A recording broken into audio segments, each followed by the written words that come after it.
people all over the world know about the American West. There are Western clubs in Europe and in Japan and in Britain. There are film societies. Courses are taught at European universities in the American West. So if you come to this, if you have an interest in it, you'll be joining a large group of people.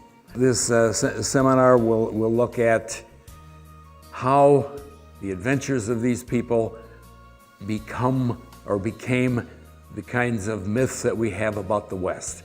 That everybody went west, everybody succeeded, the miners all became millionaires, the ranchers incorporated or encompassed thousands of acres of land and vast herds of cattle. The city people built new cities. It's a fascinating story, but we have many goofy ideas about it.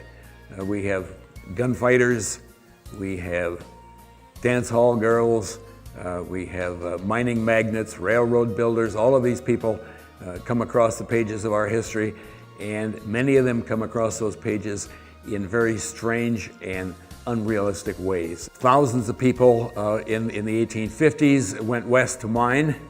They got in wagons and they went for 2,000 miles at 20 miles a day, which seems to me a little excessive, but they were highly motivated. I tell my students that most of the pioneers were either greedy or needy, because people who were well set and well established rarely packed it in and went west. There were Indian wars, of course, but most pioneers never saw a hostile Indian. It was mostly the miners off in the isolated areas, or the isolated ranchers, or the soldiers who were stationed at faraway, dusty places out on the plains. The West has had such an impact on our society and the way people in other countries look at the U.S.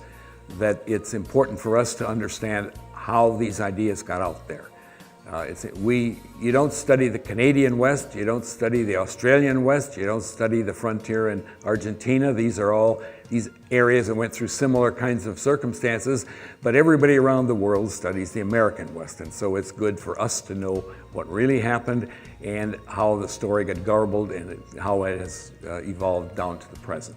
I hope that each of you watching this will consider this class. I hope you will find that the idea of studying the West will be an exciting and interesting one, and I think that you will enjoy sharing this with others in this seminar.